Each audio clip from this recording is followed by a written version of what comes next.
Hello everyone, welcome back to my channel. Friends, నేను ఈరోజు నా స్టైల్లో రసం చూపించబోతున్నాను. మిరియాలను టమాటాతో కలిపి. ఇక్కడ నేను మిరియాలను, ఎండుమిరపకాయలు, ఎల్లుల్లిపాయలు, కొంచెం జీలకర్రని తీసుకున్నాను. టమాటాను వేసుకోవాలి. వీటన్నిటిని బాగా మిక్సీ చేసుకోవాలని, పేస్ట్ చేసుకోవాలి. ఈ ఒక్క రసం ఉంటే చాలండి, కూర ఏం లేకపోయినా అన్నం మొత్తం తినేసి, అంత టేస్టీగా చాలా బాగుంటుంది. ఇలా మిక్సీ పట్టేసుకున్న తర్వాత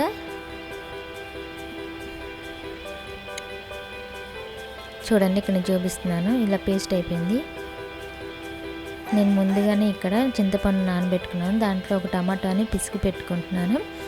ఆ తర్వాత ఆ వాటర్లోని మనం ఇందాక రుబ్బి పెట్టుకున్న మసాలా పేస్ట్ని వేసేద్దాం.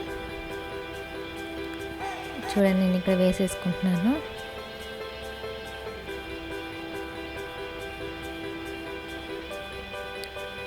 ఇలా వేసేసుకున్న తర్వాత సాల్ట్ వేసుకుంటున్నాను.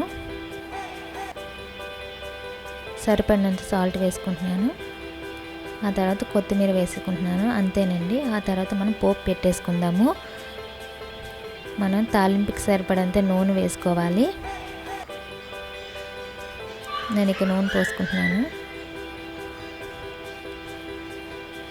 దాంట్లోకి వెల్లుల్లి రబ్బలు,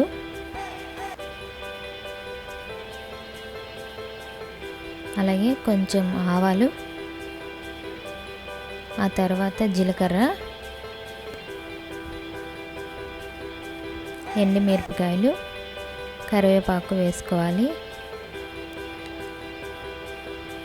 చిటికెడు కొంచెం పసుపు వేసుకోవాలండి.